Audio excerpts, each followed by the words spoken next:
Hello, all. Welcome to the third episode of the Polyquad Life podcast, coming to you from our living room this afternoon. For our first time listeners, we are Open Polyquad, sharing our lively and candid stories that dive deep into the vibrant world of swinging and polyamory.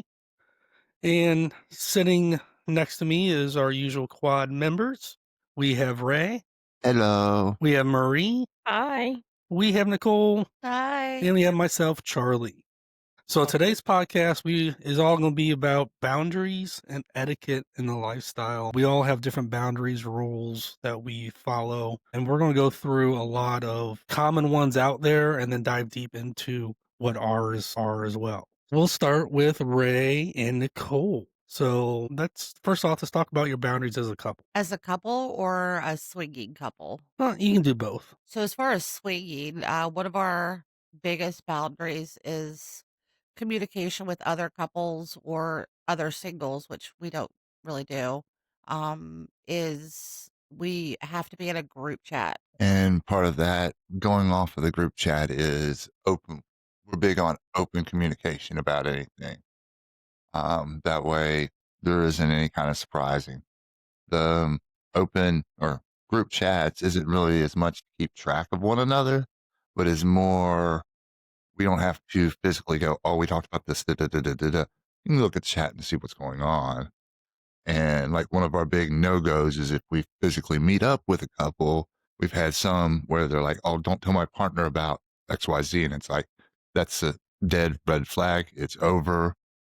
We don't want to have anything to do with that. Yeah, so the big thing for you guys, we've hit in the past, is communication. Yeah. And the group chat, and Marie and I do the same thing in the group chat, is even if I'm talking to another couple, maybe I'm talking to the female of another couple, I'm still talking to them just through the group chat.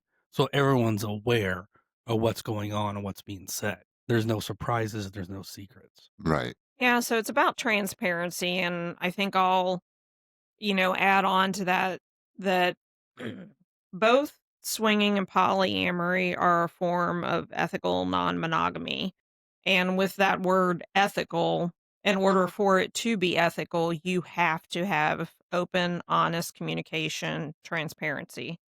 Once, as Ray was saying, there is a secret on somebody's part, it's no longer ethical on somebody's part. And so, in an effort to remain ethical, as Ray said, that's a red flag when others ask us to not tell their partner something. They are not participating in ethical non-monogamy, and therefore we are not going to join them in that. Yeah. And it doesn't have to be anything even huge. I guess one example is we were out with a couple and the female, one hands were cold. And I said, well, just put them on my back.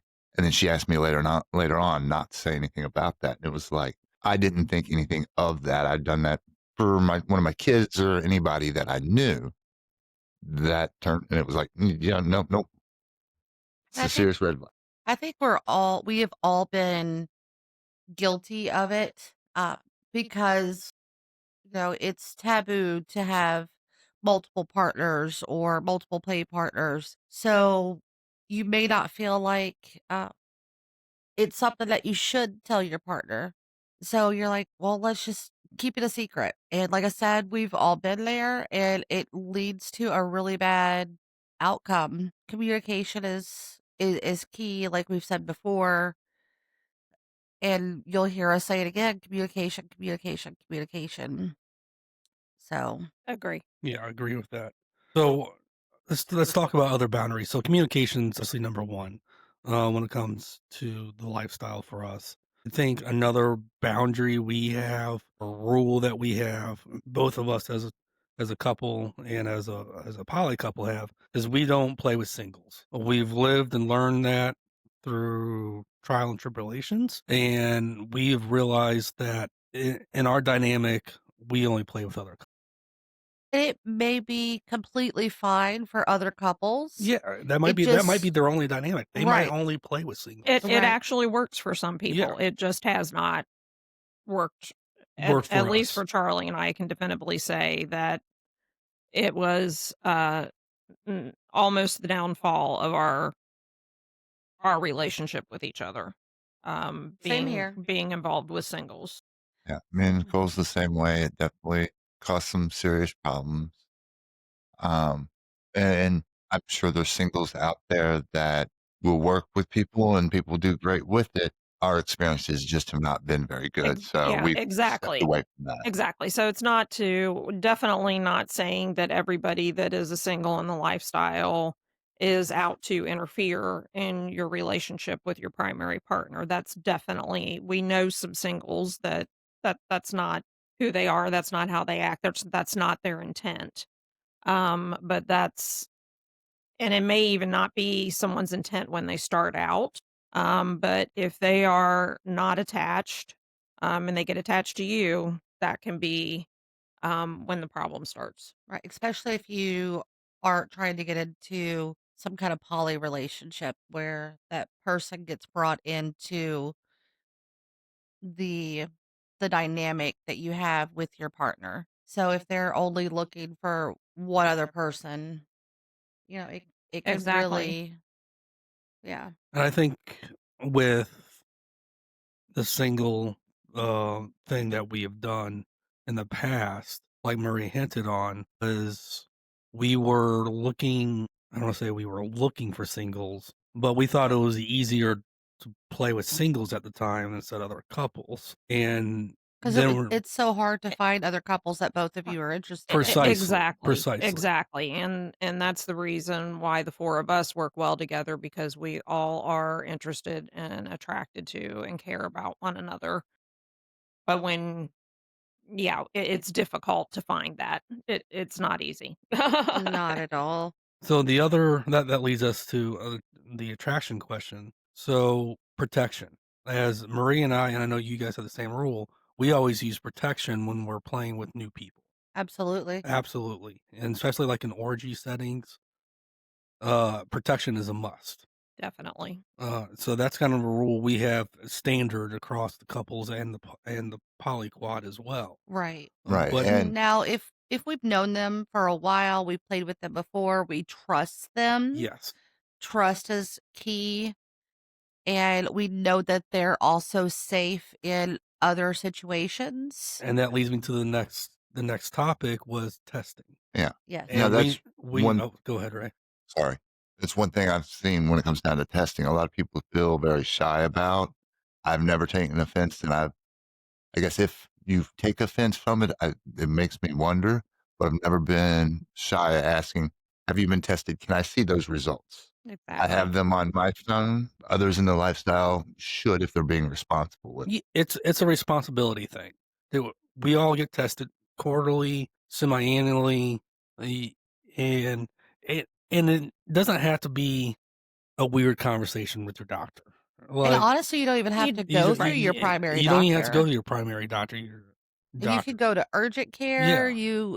There's actually there's kits you can online, yeah. yeah. Yeah, there's home kits you can do now, but I've had that conversation with my doctor. My doctor doesn't look at me any way different. Not at all. My doctor has actually asked me questions before, not as far as like being in the lifestyle and Yeah. things to do and things like that, but hey, is this also, a symbol of this? I've heard this and I don't. Well, in all honesty, though, from a healthcare professional standpoint, I feel personally that it is at minimum your primary care physician's responsibility to ask you if you are sexually active.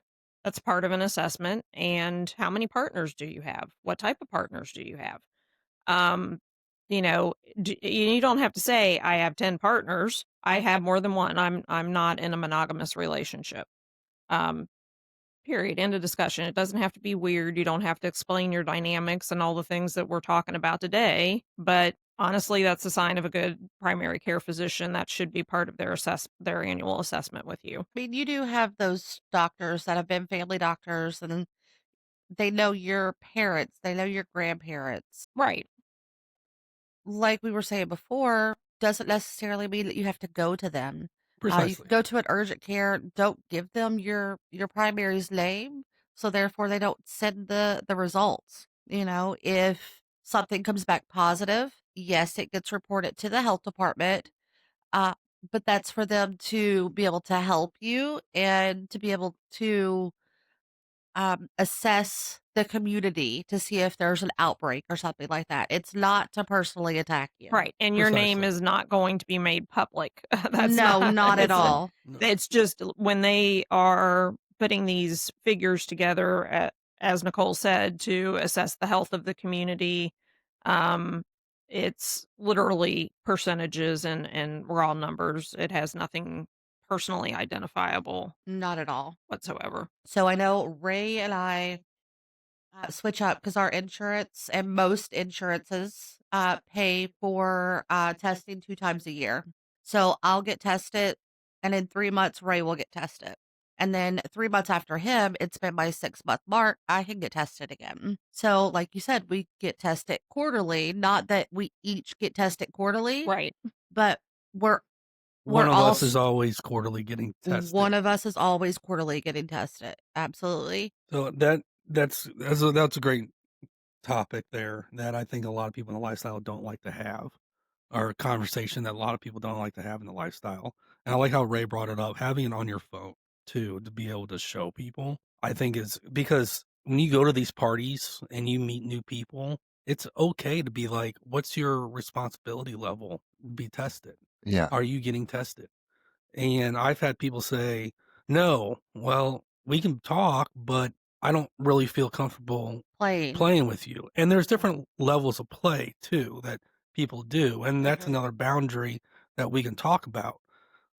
Some people are only soft swap, some are only same room swap, parallel Parallel play, no play. penetration play. So those are all wonderful, wonderful boundaries that you can have as a couple as well in the lifestyle. So Marie and I started off, we really started off kind of soft swap and same room play only. And then we kind of grew from there as we got more comfortable in our relationship and more comfortable in the lifestyle. Right. So Ray and I, for the longest time, we would full swap, but it was just same room play only.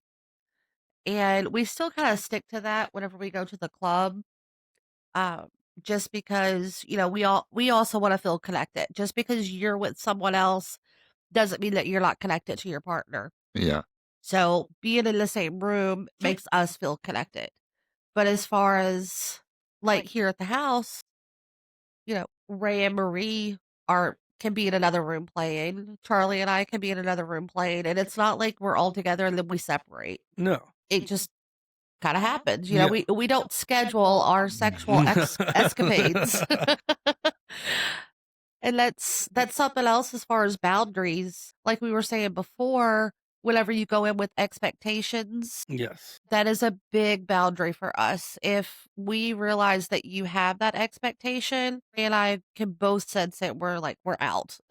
you know, And that's also just really a turn off it really is. where It it's is. like the spontaneous, the fun of it is a big part of this, not Mhm. just, it's not scheduled. Yeah. Right. And I think in addition to that, not only being turned off by, but being a turn off for sensing that other couples may have expectations of you, it can also be a problem between couples. For Yes. instance, Charlie and I have in the past gone out to the clubs, and there has been discord between the two of us because one of us had thought this is how the night's going to go. And then when something doesn't happen, somebody wants to go home early, maybe we don't play, or, we didn't play with each other, didn't play with a certain person that we maybe had been, chatting with, or a certain couple we had been chatting with, then, suddenly somebody's in a bad mood. And so just not having what our counselor, and yes, we go to counseling. And I think that's an important We'll reason. touch that on that Right. next. But I just think it's an important reason why we have managed to make the lifestyle work for us and be a healthy part of our lives, because it has taught us how to communicate better. But, she calls it a script. Our counselor calls it a script. Don't have a script. Just throw your script out the window, set fire to it, get Yeah. rid of it. And with counseling, and we'll touch on that subject right now, actually. I think counseling and having a therapist while you're in the lifestyle is a huge thing because it brings you education on how to be a better communicator. And also, I believe that when you go to therapy, you work on yourself too. And I think when a lot of people in the lifestyle, I think, are really comfortable with who they are as a person. And it takes a lot to get to that point to be comfortable with yourself because we all have issues. I mean, we'll all have envy, we'll all have jealousy issues, we'll all have body image issues. But counseling really helps work that out. And I also think being in the lifestyle also helps work that out too because you see the beauty in a lot of people, in a lot of different people in different ways. Mhm. Yeah. And honestly, being in the lifestyle, if you're having an issue and you're like, "Oh, well, I don't know how to talk to my partner about this." There are all kinds of other people out there that you can be like, "Hey, I'm having this issue. What do you think?" Like, put help me put myself in their perspective. And I would say most of the people don't have a second thought about it. They're like, "Yeah, we had that issue before. This is what we did." But also that's not for everybody, just talking to people that you know about it. So there comes again the counselor, the therapist. They are completely non-biased. That's what they've trained for, is to help people in these situations. So, and therapy, counseling can get expensive. Your insurance does help pay for it. Of course, you do have your copay. But there's a lot of them out there that do payment plans as well. Yes.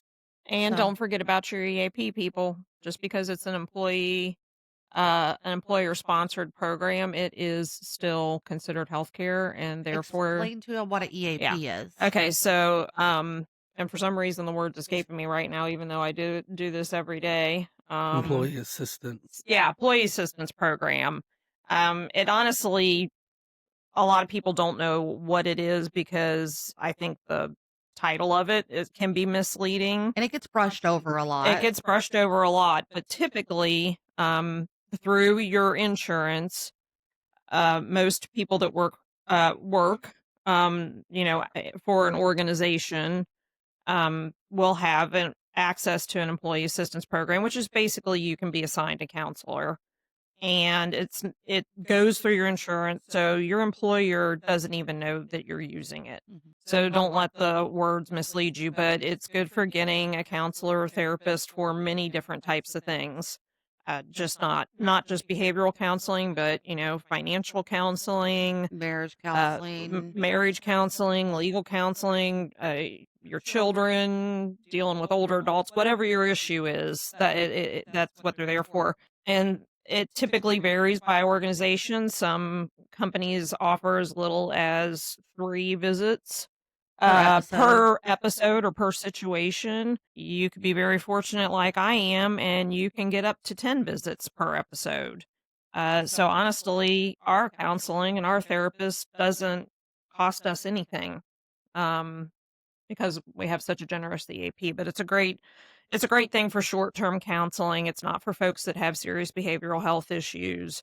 But it is But they good can for also this help type you of get thing. in with Yes. another therapist. Yes. So if you do have, long-term issues that you need to work out, going through these counselors can get your foot in the door, help you find a therapist that is a long-term solution. Yes, absolutely. So great conversation, by the way, on therapy. I think everyone should do therapy, and I'm a huge component in that, especially in the lifestyle. But it's not something that you have to It's do on a definitely No, regular no. you basis just do or for check-ins. long Like term. Marie and I just do check-ins every once in Yeah, a we while. just do Yeah. check-ins. I mean, I have an aunt and an uncle who have been married for 30 something years and they still go see a counselor once a quarter just for a check-in. You don't have to have They mental don't yeah, they issues don't to have to see have a an issue therapist. going on.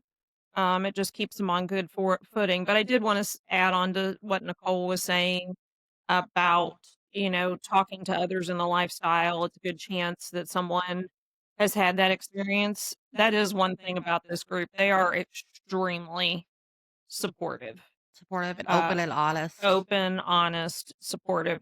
Are we gonna say that everybody's that way? But as a large majority, yes, that is what you're gonna find. Mhm. And And that's one for reason why instance, we wanted to do this podcast too, yeah, was we wanna be we supportive. wanna be supportive and be open about our stories and be open about the lifestyle, and that even though people look at it as taboo, it's actually a wonderful community. It is, and it's not a cult. It's not a cult. Not at all. No. It's a big group of friendships with Yes. like-minded people.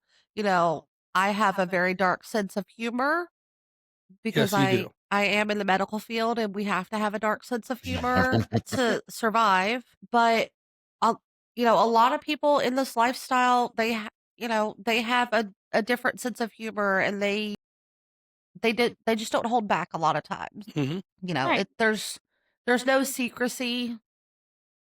Well, the You feel community, comfortable. the lifestyle in the community promotes more open, and you can be honest. You can be yourself. You can be yourself. There's less judgmental because the majority of people are being their open self. And it's like, where do I fit in? Here's my people, because everybody's being a lot more open and honest about what is going on. Right. I mean, it's even when it comes down to the couples, people end up talking, having conversations they would never have if they haven't tried this in their life or not. And it's not always about the lifestyle either. And No. and and I want to add on to this, like that's not all we do. We do meet and greets in public bars and restaurants. We hold what we call vanilla parties where, yeah, we might talk about the lifestyle, but there's not going to be any sexual activity Mhm. going on. For instance, we're having an upcoming one. There's, that's not to say that the four of us might not play after everybody's already gone, but the rest of the folks that are coming, yeah, it's not going to be a quote unquote sex party. It's not gonna be a big orgy. Yeah, it's No. not going to be a big orgy. Well, that actually leads great into a couple questions that we got emailed to us over the last 2 weeks. One of it is, how often do you date outside the quad? Dating is a big term. Yes. So, as far as like dating that you would normally think of, you go Yeah. out, you wine and dine, and all of that. We don't we don't date as far as looking for another couple. No. We call it a date, just going out and getting to know people Mhm. and things like that. So I would honest, I would say that we don't look we're not looking to go out and have dates with other couples, like, without the 4 of us wanting to go out and do something If we together. meet somebody But and if it we yeah. and clicks, then and then we tell each other about it, by the way. So if Charlie and I are going on a date with another couple, we let Ray and Nicole know. They do the same with us. And if we hit it off, typically we end up introducing our date Mhm. to the other couple, to the other two. Yes. So, you know, but there's no like Charlie said, we're not going out looking for it. It's just if we meet people and we're like, "Hey, you're nice." We're very We have some things in spontaneous usually common. with other Yeah. yeah, people. yeah. We're more like go to the clubs or the parties and we'll play with them, or we'll hang out with them. We're not one of these couple that needs to date 10 other people at the same I time. don't have that So kind of energy. I I'm if a not I gonna don't I'm lie. with you. I either. don't have that We've kind of got too much going Yeah. time. on in our Yeah. Yeah. in regular life. Yeah, Yes. and But as I've far as how many times or how yeah, how often, often? there's not really Yeah. I mean, So Yeah, they I honestly, guess I would since guess. we've been dating, I don't think since the quad has yeah. been dating, I don't think either one of us has had another date per No, se. I don't think so. not ones that we No, weren't all 4 involved in. right. So,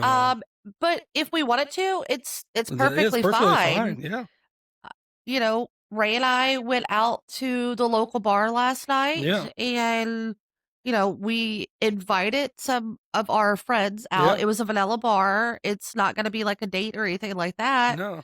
But, you know, Charlie and Marie were also invited. No one showed up, which was fine. Ray and I had a great time, Yes, just we the two did. of us. Yeah, walking in here with just your bra last night. I had my pants on. Okay, you had your pants on She had too. her pants on. They were just undone. She got hot on the way She up got here. I hot and she needed did. to go to the bathroom, so she was just getting prepared. Open the door and there she is walking in. Da da da. That's why she wasn't topless. First one naked, like usual.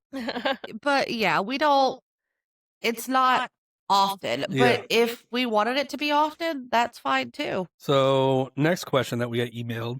Any regrets any of you have being in the lifestyle? None of I don't think I can think of anything off the top of my head. I can think of a lot of um good things that have come out of the lifestyle. I mean, like I've always said, don't regret what you've done, learn from They're it. learning experience. Exactly. Yeah. I literally refuse to live with regrets. I just refuse because I always look inside even a situation that at the moment seems bad, whatever that happens to be. Like, well, for instance, when Charlie and I were involved with singles and it didn't go well for us, I don't regret that happening because we have grown and we've learned from it and we're stronger because of it. Precisely. You're I think it's a great learning experience. I don't have any regrets. My only regret I have is we didn't get into it earlier because I think the communication's just been great, and I think from that The support's been the great support's too. been Mhm. great, and the support came at a time where we needed support. Marie was going through breast cancer treatment, and the lifestyle community really showed up for us. Once And again, though, you guys did not get into it because she was no, No. she no, no. they And No, we we were got in it into it, and we before I kind was of really didn't diagnosed. answer that in our first podcast. Marie and I got into it because one, we had fantasized about it for a while. Two, we both were kind of exploring wanting an open relationship to be with other partners and share with another couple. So I mean, that's kind of the catalyst that kind of got us into the lifestyle was that fantasy and talking about it. And there's only so much porn you can watch before you can just rip the band-aid off and porn is not realistic at no, all. At all. no, So, ladies, if you're like, "Well, he didn't make me feel like she seemed like they made me feel," and it's not realistic at all. no, At all. But your past makes you who you are. yes. Uh, Whether it be good, bad, whatever, it makes you who you are. You learn from your past. Next question we had was whose idea was it to start a podcast? It was definitely Charlie's. Mine. Charlie. Definitely Came to me in the Charlie's. shower. I'm not gonna lie. Came to me in the shower. I was like, "Hey, this could be really fun," because we sit and talk all the time about it, Mhm. and we dissect and we give reviews and we talk to so many people in the lifestyle since we're ingrained in our community here. I was like, "Why don't we share this information with people?" I think people would benefit from just hearing our stories and learning from Yeah. our mistakes and not mistakes, but our experiences, Mhm. and they can decide on their own what they want to try and not try. I mean, I've done searches for podcasts like this before, and there are some. Yeah, there's Yeah, other ones out there. there's lot. I mean, I wouldn't say lots, but there are some out there. Very great host, so why not? Well, yeah, why not try it? Oh, and that's the thing too, and I think you and Ray have had the same situation where we like Nicole was just saying, I'm in this situation, have you had this experience Mhm. before? How did you handle it? We seem to attract those kinds of questions from others. We do. We also seem to attract people that are new either to a club that we're visiting or they're new to the lifestyle. And I think because we are so approachable, Mhm. we get approached a lot. And we thought, why not do the podcast and we can get to an even larger group of people that because, my experience is if one person has this question, A lot of a people, lot of A people lot of people do. have it. They yeah, just might be Yeah. afraid to ask or not know who to ask. or not know how to ask. Or yeah, not know how to ask. And we're here to answer them. So you always can email us your questions at info@thepolyquadlife.com. And I think we're going to wrap this podcast up with shit swingers say, like we usually do. And this is something I have said multiple times. And I think Ray has said it too when we had at clubs. Have you seen my pants? I think that happened this morning, except he didn't actually say, "Have you seen my pants?" He came down in pants, but I think he was looking for the rest of his clothes. I Yeah. said, "Are Yeah, you looking I for was the trying rest to of your find my clothes, clothes. dear?" I could just tell Yeah. that that's what he was looking for. And I think next time we should get into more of the etiquette since we didn't really Yes. this time. So on our next episode, we're going to talk lifestyle clubs and etiquette. What we do at clubs, how to act, how to behave. We've seen it all. What, you don't go in and just strip all your clothes off and go wild? Well, no, that's you. That is not me. All right, y'all. Thank you for listening. Check out our website at thepolyquadlife.com. Remember, you always can email us your questions at info@thepolyquadlife.com. Everyone have a great day. Bye. Bye. Goodbye.